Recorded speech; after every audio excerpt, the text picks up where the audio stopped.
لە دەستپێکی بەهاری ساڵی 1959 لە شارۆچکەی پاڤلۆڤەی سەربە پارێزگای نیژنی نۆڤگۆردەی رووسیا منداڵێک لە پێشمەرگەیەکی کورد و دایکێکی ڕووس لەدایک بوو، ناویان نا ئامینە. باوکی ئامینە ناوی حاجی لەڤرۆکە. ئەو یەکێک بووە لەو 500 پێشمەرگەیەی کە لە ساڵی 1947 لەگەڵ جەنەڕاڵ مستەفا بارزانی پاش 59 ڕۆژ بە پیادە ڕۆشتن و چەندین شەڕ و ڕووبەڕووبوونەوەی چەکداری شەپۆلەکانی ڕووباری ئاراس دەبڕن و دەگەنە ناو خاکی یەکێتی سۆڤیەت. وەک دایکم بۆی باسکردوم، کوردەکان لە سنوور پەڕێونەتەوە ناو ڕووسیا. سەرەتا لە باشوور جێگیر کرابوون و دواتریش دابش کرابوون بەسەر چەند شوێنێکدا. باوکم و کۆمەڵێک کوردی تر ڕەوانەی شاری پاڤلۆڤە کرابوون، پاشان لە پەیمانگای تەکنیکی ئێرە دەستیانە بە خوێندن کردووە. دایکی ئامینە ناوی ماریا ئەلێکساندەرۆڤنەیە. ساڵی 1957 لەگەڵ حاجی ئاشنایەتیان پەیدا دەبێت و کۆتایی ساڵی 1958 ژیانی هاوسەری پێک دەهێنن. بەرهەمی ئەو هاوسەرکی دیەشیان تاقە کچێکە. من لە 8 ئازاری 1959 لەدایک بووم. لەو کاتەشدا دایکم تەندروستی ناجێگیر بوو. 27 ئازار باوکم هاتووە بە لای دایکم و پێی وتووە کە ئەوان ئەبێ بگەڕێنەوە، چونکە لە وڵات کودەتا ڕوویداوە و ڕژێمیش گۆڕدراوە. دایکم پێی دەڵێ بۆ کوێ ڕۆیت؟ تۆ تازە بوویتە خاوەنی کچێک. باوکیشم پێی وتووە من ناتوانم ببێنمەوە، چونکە ئەبێت بگەڕێمەوە بۆ پارێزگاریکردن لە نەتەوەکەم و نیشتیمانەکەم. ئەگەر من خۆم لە هەواڵەکانم دا ببڕێنم ئەوە تاوانێکی زۆر گەورەیە بۆ من، بەڵام کە تۆ باشتر بوویت ئێوەشە بم بۆ لای خۆم. باوکم دوجار بە چای پڕ لە گریانەوە ماڵەوای لێ کردی.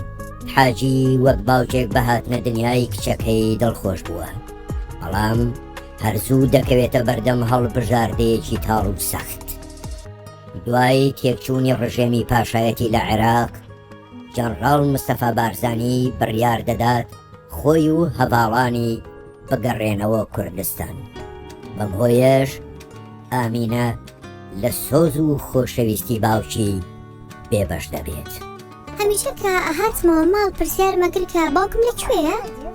کاتی مناڵەکانی دیکەم ئەبینی لەگەڵ باوکیان زۆر دڵمە خۆم ئەسووتە. لەگەڵ هاوڕەکەم ڕۆژانە کە ئەچوونی قوتابخانە ئەو باوکی لەگەڵی ئاهات. ئەگەر چی بۆ منیش کەسێکی زۆر باش بوو، بەڵام منیش خۆزگەمە خواست کە باوکی خۆم لەگەڵم بووایە. کاتێکی ساڵی خوێندنمان کۆتایی هات، باوکی قوتابیەکان ئامادە بوون. جارێکی تر زامەکانم کولانەوە کە لەمەشیان لە باوکی من ئامادە نییە، بەڵام هەمیشە دایکم لە تەکم مایەوە و شووی نەکردەوە.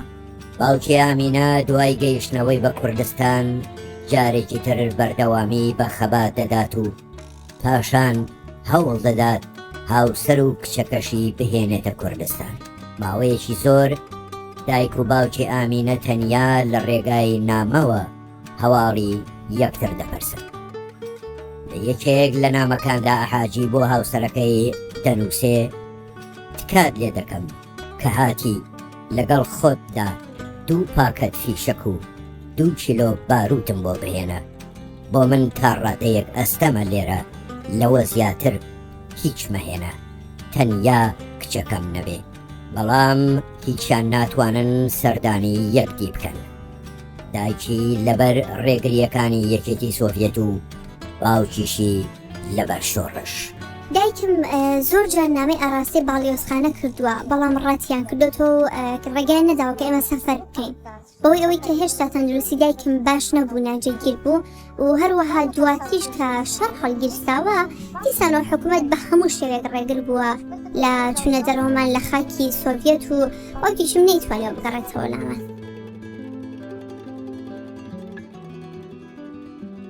ئامینە و دایکی بەردەوام چاوەڕێی ئەوە بوون کەسێک لە زەنگی دەرگایان بدات و ئەو کەسەش حاجی لەڤرۆ بێت. بەڵام دوجار ئەو چاوەڕوانیەیان دەبێتە ئەبەدی و ساڵی 1969 هەواڵی شەهیدبوونی باوکی پێدەبات. کوورە سۆنیا کە هاوسەری ئەویش کورد بوو بە سەردان گەڕابەوە بە ڕووسیا. میوانداری ئەمەی کردبوو بۆ لای خۆی. ئەو کات من تەمەن 9 ساڵان بوو لەگەڵ مناڵەکان گەمەمە کرد. من گوێبیستی ئەوە بووم کە بە دایکمی وت حاجی شەهید بووە. تەنها ئەوم پێکرا کە ڕام کردە سەر جادە و دەستم کرد بە گریان.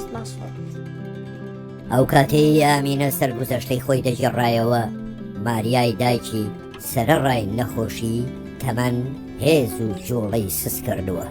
بە ئاوازێکی غەریبانە گزارشتی لە سەختی و تاڵیەکانی ژیانی خۆی دەکرد. ئێمە زۆر بەباشی بەیەکەوە دەژین، پێویست ناکات بۆ هیچ شوێنێکی تر بڕوات. بەڵێ پێویست ناکات. دوای شەهیدبوونی باوکیشی ئامینە زۆر بەپەرۆش بووە بۆ ئەوەی گۆڕی باوکی و کەسوکارەکانی ببینێت. هەر بۆیە پاشەوەی لە برایەکیەوە نامەیەکی بەدەست دەگات کامەزرۆیی ئەم سەردانەی بۆ کوردستان زیاتر دەبێت. براکانم نامەیان بۆ ناردم و داوەتیان کردم. منیش وەڵام دانەوە کە من پەروەردەکارێکم و موچەکەم بە شێوە ناکات، بەڵام ئەوان هەموو شتێکیان بۆ ڕێخستن و سەردانم کردن.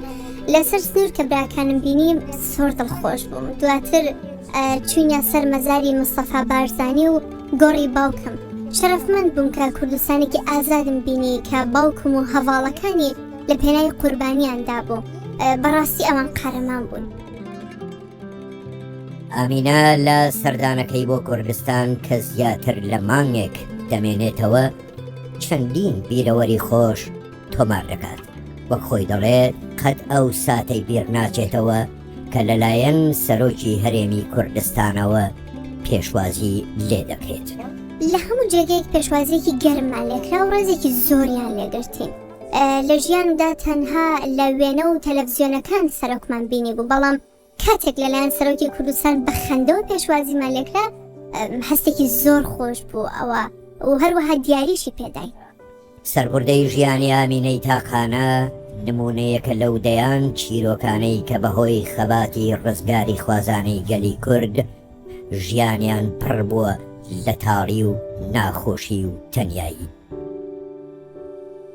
ئێستا تاکە خەونی ئامینە ئەوەیە ڕووسیا بەجێ بهێڵێ و بچێتە لای خوشک و براکانی لە کوردستان، بەڵام لەبەر دایکی ناتوانێت.